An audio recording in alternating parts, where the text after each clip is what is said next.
আসসালামু আলাইকুম। প্রিয় এইচএসসি শিক্ষার্থীরা, কি অবস্থা তোমাদের? আশা করছি এই সময় অনেক ভালো আছো। তো আজকের লেকচার আমরা দেখব বৃত্তের ক্ষেত্রফল নির্ণয় করার জন্য ফ্লোচার্ট অ্যালগরিদম সি প্রোগ্রাম। আমরা কিভাবে একটা বৃত্তের ক্ষেত্রফল নির্ণয় করতে পারি সি প্রোগ্রামের সাহায্যে। তো বৃত্তের ক্ষেত্রফল নির্ণয় করার জন্য প্রথমে আমাদের যেটা অবশ্যই জানতে হবে তা হচ্ছে বৃত্তের যে ক্ষেত্রফল, এটার সূত্র যেটা সেটা। তাহলে বৃত্তের ক্ষেত্রফল নির্ণয়ের সূত্র হচ্ছে পাই আর স্কয়ার। আমরা দেখতে পাচ্ছি যে পাই আর স্কয়ার। তাহলে এখানে আমরা সি প্রোগ্রামের ক্ষেত্রে পাই তো লিখতে পারবো না, আমাদের পায়ের সরাসরি যে মানটা আমরা জানি সেটা লিখতে হবে। আমরা জানি যে পায়ের মান 3.1416, রাইট? আচ্ছা, আর আর যেটা হবে, আর হচ্ছে আমাদের ব্যাসার্ধ। তাহলে ব্যাসার্ধ যেটা হবে সেটা হচ্ছে একটা অজানা রাশি, অর্থাৎ যার মান যে কোনো কিছু হতে পারে। আমাদের বৃত্তের উপর নির্ভর করে এটা 1 2 3 4 5 এনিথিং, হ্যাঁ, যে কোনো নাম্বার হচ্ছে হতে পারে। তাহলে এখানে আমাদের চলক হচ্ছে আর, আর পাই হচ্ছে আমাদের কনস্ট্যান্ট, অর্থাৎ যেটা আমাদের নির্দিষ্ট করে দেওয়া আছে 3.1416। তাহলে প্রথমে আমরা ফ্লো চার্টটা করবো। তাহলে আমরা প্রথমে বুঝে গেলাম আমাদের সূত্র থেকে আমাদের এখানে চলক হবে একটা, সেটা হচ্ছে আর।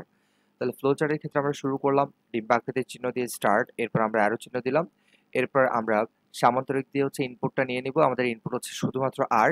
তোমরা দেখতে পাচ্ছ পাই আর স্কোয়ার দেখতে পাচ্ছ, আর এর উপর স্কোয়ার দেখতে পাচ্ছ। তো আরকে আমরা কিভাবে স্কোয়ারে রূপান্তর করব তা আমরা একটু পরে দেখব। তাহলে আমরা শুধুমাত্র ইনপুট নিব কয়টা? একটা, সেটা হচ্ছে কি আর। ওকে, এরপর দেখো, এরপর আমরা ক্ষেত্রফলটা বের করব। তো আমরা সবসময় যেটা করি, প্রসেসিং এর যেই আমাদের চিত্রটা থাকে আয়তক্ষেত্র, সেখানে আমরা যখন প্রসেস করি, আমরা যে প্রসেস করা মানটাকে একটা চলকের মধ্যে রাখি। তাহলে এখানে আমরা রাখবো সেটা হচ্ছে এরিয়া। তো তুমি চাইলে চলকের নাম যে কোনো কিছুই দিতে পারো, এটা তোমার ইচ্ছা। এখানে আমরা দিচ্ছি এরিয়া, তুমি চাইলে X Y Z ABC whatever তোমার নামও তুমি ইউজ করতে পারো, কোনো সমস্যা নেই। এরপর আমরা এখানে কি লিখবো? আমরা হচ্ছে সূত্রটা লিখবো। সূত্র হচ্ছে পাই আর স্কোয়ার। তাহলে পায়ের মান আমরা লিখলাম 3.1416। এরপরে আমরা কি করব? ইনটু দিব। আমি তোমাদেরকে গত ক্লাসেও বলেছিলাম ইনটু দেওয়ার ক্ষেত্রে আমরা সি প্রোগ্রামে স্টার চিহ্নটা ইউজ করব। গুণের পরিবর্তে সি প্রোগ্রামে স্টার চিহ্নটা ব্যবহার করা হয়, অর্থাৎ এখানে আমরা স্টার চিহ্নটা ব্যবহার করে থাকি।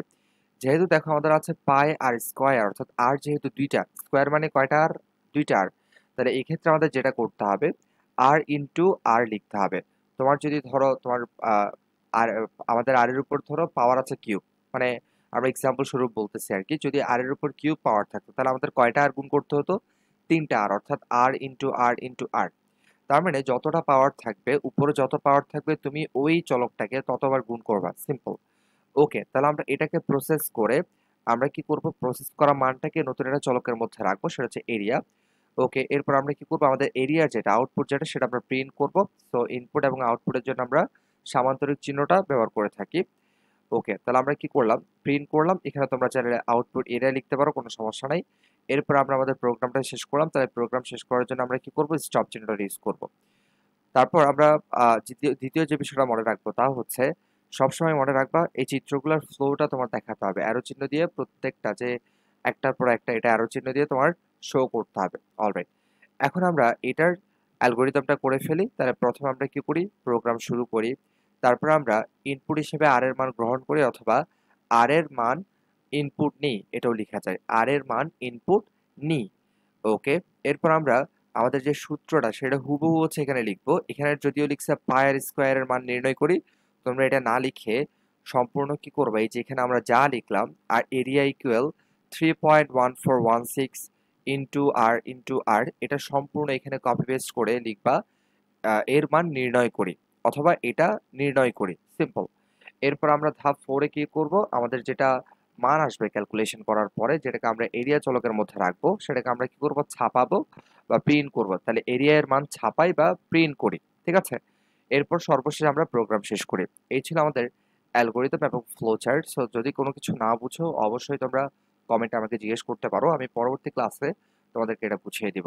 অলরাইট, এখন আমরা এটার সি প্রোগ্রামটা একটু করে ফেলি। তাহলে সি প্রোগ্রাম কেমন হবে? আমরা জানি hash include stdio dot H হচ্ছে এইচ, তারপর মেইন ফাংশন, এরপর দ্বিতীয় বন্ধনী, এগুলো হচ্ছে সি প্রোগ্রামের বেসিক স্ট্রাকচার।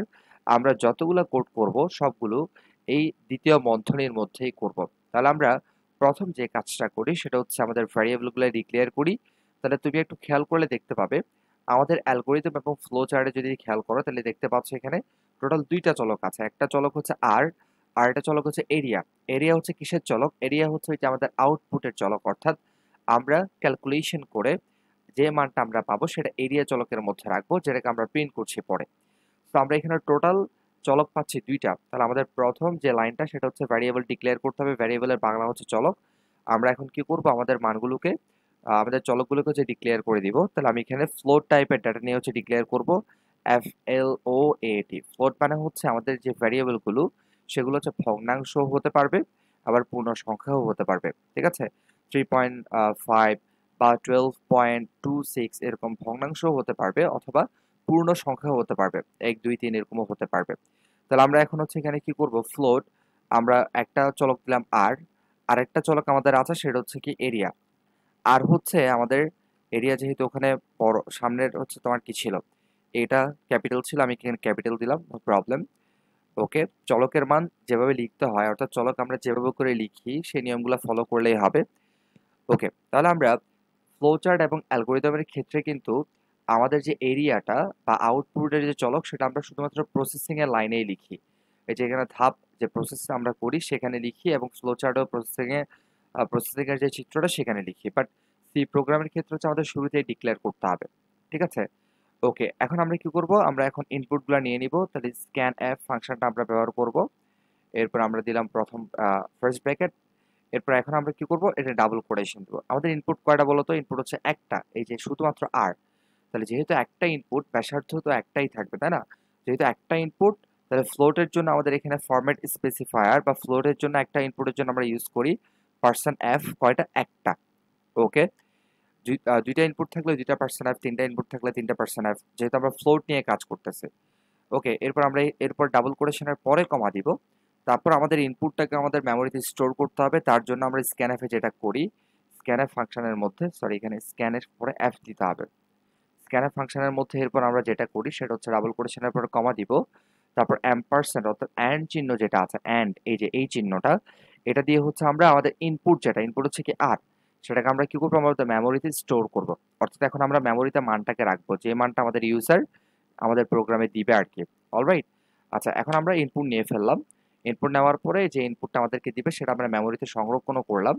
এখন আমাদের কাজ হচ্ছে প্রসেস করা। তাহলে প্রসেস করার ক্ষেত্রে এই যে তুমি অ্যালগরিদম এবং ফ্লো চার্টে যেটা লিখছো সেটা হুবহু এখানে তুলে দিবা, সবসময় এটাই করবা। তাহলে এখানে তুমি যেটা করবা সেটা হচ্ছে এরিয়া, যেহেতু এরিয়া আমি ক্যাপিটালে লিখছি, এরিয়া তুমি স্মলে লিখলে সবগুলো স্মলে লিখতে হবে। আমরা সেকেন্ড যে প্রোগ্রামটা করি সেখানে কিন্তু আমরা একটা এরর পাই, সেটা হচ্ছে আমরা একটু ক্যাপিটাল এবং স্মল একটা জায়গায় ক্যাপিটাল লিখি আর একটা জায়গায় স্মল লিখি। এর কারণে কিন্তু আমাদের প্রোগ্রামে এরর দেখাচ্ছিল, অর্থাৎ আমাদের প্রোগ্রামার ভুল আসতেছিল। তো তুমি যখন ভ্যারিয়েবল যেটা লিখবে সেটা সব জায়গায় একই রকম হতে হবে। ক্লিয়ার? আচ্ছা, এরপর আমরা করব ইকুয়াল। তাহলে আমরা মান দিচ্ছি 3.1416। এটা হচ্ছে আমাদের পায়ের মান। পায়ের কিন্তু নির্দিষ্ট মান আছে, তার মানে এটা তোমার কি কনস্ট্যান্ট, যেটাকে আমরা বলছি ধ্রুবক, ঠিক আছে? ওকে, কনস্ট্যান্ট আমরা দিয়ে দিলাম। এরপর আমরা এখন কি করব, ইনটু সাইনটা দিব। এরপর আমরা আর দিব, যেহেতু স্মল আর, যেহেতু সি প্রোগ্রামের ক্ষেত্রে আমাদের কোনো স্কোয়ারটা ইউজ করা যায়, অন্যভাবে যায়, বাট ওদিকে আমরা যাচ্ছি না। আমরা যখন স্কোয়ার বা এরকম পাওয়ার দেখব, যত পাওয়ার থাকবে আমরা ওই চলকটাকে ততবার গুণ করব। যেহেতু আমাদের আর এর উপরে পাওয়ার ছিল কত, 2 আর স্কোয়ার, তাহলে আমরা কি করব, আর এই চলকটাকে দুইবার গুণ করব। তাহলে এখানে আমরা আবার স্টার্ট দিব, এরপর আমরা আবার লিখবো আর। ক্লিয়ার? এরপর এই লাইনটা আমরা শেষ করলাম, এটা হচ্ছে আমাদের প্রসেসিং এর লাইন ছিল। এখন আমরা কি করব, এই যে প্রসেস করার যে মানটা আমাদের আসবে সেটা কোথায় জমা হবে, এরিয়াতে। সিম্পলি আমরা কি করব, এখন এরিয়াটা প্রিন্ট করে দিব। তাহলে প্রিন্ট এফ। ওকে, এরপর আমরা দিলাম ফাংশনটা আউটপুট বের করার জন্য যে function print F, double quotation. ডাবল কোটেশনের মধ্যে আমাদের লিখতে হবে, যেহেতু একটা মান প্রিন্ট হয় সব সময়, তাহলে আমরা একটা পার্সেন্ট এফ দিব। এরপর আমাদের কমা দিতে হবে ডাবল কোটেশনের পরে। ডাবল কোটেশনের মধ্যে কখনো কমা ইউজ করবা না। আমি আগের লেকচারগুলোতে দেখাইছি কেন কমা ইউজ করবা না, এগুলো তুমি দেখলেই বুঝবা। এরপর এখন আমরা এখানে কি করব, আমরা এখানে এরিয়া লিখব। এরিয়া, এখানে কিন্তু অ্যাম্পারস্যান্ড ইউজ করা যায় না। কেন যায় না সেগুলো কিন্তু আগের লেকচারে বলা আছে। অর্থাৎ তোমরা যারা এই ক্লাসটা প্রথম করবা তোমরা অবশ্যই আমার সি প্রোগ্রামের একদম প্রথম থেকে ক্লাসগুলো করে আসবা, তাহলে এগুলো তোমার জন্য একদম ইজি। রাইট? আচ্ছা, ওকে, এরপর হচ্ছে প্রত্যেকটা লাইনের পর হচ্ছে সেমিকোলন দিতে হয়। তাহলে আমাদের প্রোগ্রামটা ক্রিয়েট শেষ। প্রোগ্রাম আমাদের ক্রিয়েট করা শেষ, এখন আমরা রান করি। ওকে, রান করে দেখি আমাদের মান আসে কিনা। একটু ওয়েট, সময় নিবে। যেটা বলছিলাম, তোমরা অবশ্যই আমার আগের যে ক্লাসগুলো সেগুলো হচ্ছে অবশ্যই করে নিবে। আর যদি ওগুলা না করো সেক্ষেত্রে অনেকগুলো প্রবলেম তোমার ফেস করতে হবে। হ্যাঁ, বা এগুলো বোঝার ক্ষেত্রে অনেক সমস্যা তোমার হবে। তো আমার ক্লাসগুলো ধারাবাহিকভাবে করলে তুমি এমসিকিউ সিকিউ খুব ইজিলি অ্যান্সার করতে পারবা। অলরাইট, আমাদের প্রোগ্রামটা রান হয়ে গেল। এখন আমরা জাস্ট মান দিব। তাহলে আমরা হচ্ছে বৃত্তের ক্ষেত্রফল নির্ণয় করার ক্ষেত্রে শুধু মান হবে একটা, সেটা হচ্ছে কি আর এর মান, যেহেতু আমাদের ইনপুট একটা। আমি ধরো দিলাম হচ্ছে 5। তাহলে আমরা এন্টার দিলাম, তাহলে আমাদের মান আসে কত দেখো, এই যে 78.54001। এই যে তুমি পয়েন্টের পরে যে দেখতে পাচ্ছ, এটা কেন হচ্ছে জানো?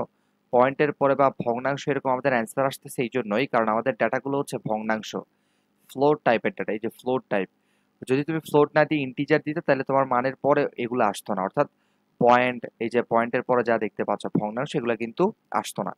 তো আমরা পাচ্ছি, তোমরা ক্যালকুলেট করে দেখতে পারো। আমরা যদি হচ্ছে আর এর মান 5 দেই, এটাকে স্কোয়ার করলে হবে 25, 25-এর সাথে 3.1416 যদি গুণ করো তাহলে তোমরা দেখবা এই মানটাই আসছে। ঠিক আছে?